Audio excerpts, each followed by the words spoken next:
Après, ils vont vouloir faire du couple à 3 ou à 4, après, un jour peut-être, je sais pas quoi, l'interdiction. Je trouve que c'est contre nature. Pourquoi pas l'autorisation normale de la polygamie est un bien nécessaire pour l'éducation des enfants. Oui, il y a un lien entre pédophilie, inceste et homosexualité. Oui, il y a un lien, tout à fait. Je ne suis pas du tout homophobe. Je trouve que c'est contre nature. Pas du tout homophobe. Je trouve que c'est contre nature. Pas du tout homophobe. Je trouve que c'est contre nature. Je suis pas du tout homophobe. Puisque vous n'êtes pas homophobe, nous avons le plus grand mal à comprendre. Mais pourquoi donc la population LGBT se sent tant discriminée par les propos que vous tenez depuis plusieurs mois, voire plusieurs années pour certains d'entre vous? Je me suis permis de mener une petite enquête pour comprendre en quoi ces propos pourraient paraître choquants. J'ai pris la liberté de transformer la thématique des discours qui ont pu être prononcés par certains d'entre vous. Ainsi, plutôt que de parler de mariage homosexuel, puisque vous refusez à parler de mariage pour toutes et tous, voici ce que cela donnerait si nous étions en train de parler de mariage mixte.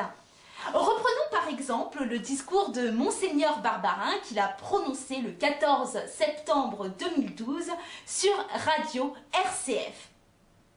Si on permet le mariage entre noirs et blancs, après ça a des quantités de conséquences, mais qui sont innombrables, parce qu'après ils vont vouloir faire des couples à 3 ou à 4, après un jour peut-être l'interdiction de l'inceste tombera. C'est une rupture de société, mais je pense que tout le monde en est conscient. Voici maintenant ce que cela donnerait si nous reprenions le discours prononcé par Christine Boutin le 8 novembre 2012 lors du débat sur LCP, ça vous regarde.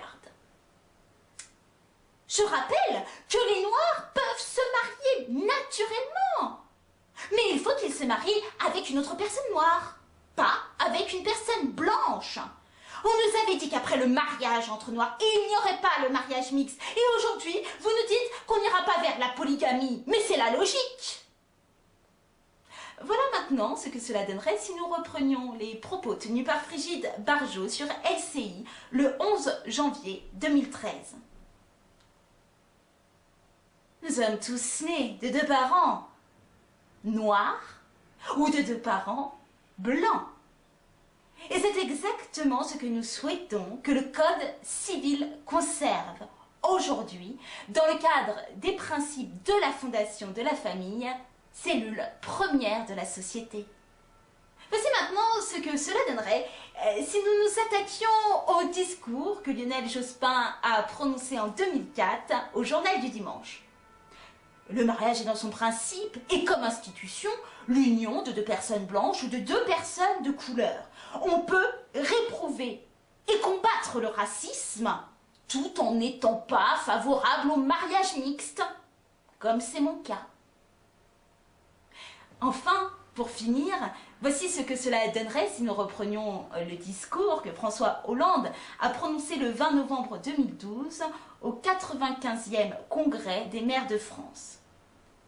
Sur le mariage mixte. Je connais les débats qu'il suscite. Ils sont légitimes dans une société comme la nôtre. Les maires sont des représentants de l'État. Ils auront, si la loi est votée, à la faire appliquer. Mais je le dis aussi, vous entendant, des possibilités de délégation existent. Elles peuvent être élargies et il y a toujours la liberté de conscience. Si ces discours ne vous choquent toujours pas, eh bien tant mieux, c'est que vous ne pratiquez absolument aucune discrimination sur les populations que vous stigmatisez. Ainsi, en plus d'être homophobe, vous pouvez vous targuer d'être pleinement raciste. Si en revanche, ces discours déformés vous font un peu tiquer, eh bien, nous sommes là face à un problème. En effet, cela signifie que vous acceptez une homophobie décomplexée à la une de tous nos médias, alors que si les mêmes propos étaient tenus vis-à-vis d'autres populations, cela vous choquerait profondément.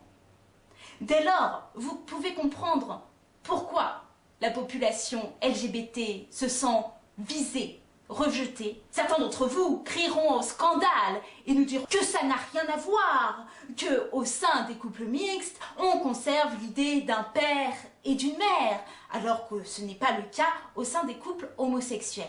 Néanmoins, dans toutes les luttes pour la justice sociale et pour l'égalité des droits, il y a toujours eu des personnes qui se sont permis de dire « mais ce n'est pas pareil ».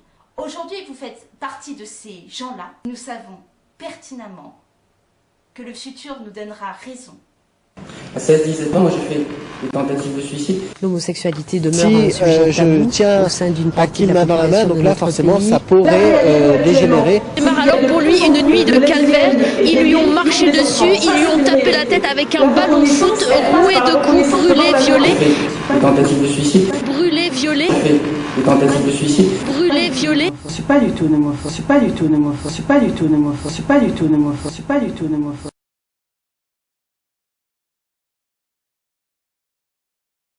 Alors, il semblerait que la seule solution pour remédier au problème soit peut-être à un moment donné de présenter les choses un petit peu sous un autre angle pour représenter toutes les familles. Parce que toutes les familles, ça peut être un papa tout seul, ça peut être une maman toute seule, ça peut être un papa et une maman, mais ça peut être un papa et un papa qui se font des petits bisous. Et ça peut être aussi que maman, peut-être qu'elle préfère être avec une autre femme, hein? Peut-être que c'est mieux pour elle, et peu importe après tout, si maman elle est heureuse, hop, et ben les enfants ils sont heureux, et tout le monde pourrait s'aimer très très très très très très fort.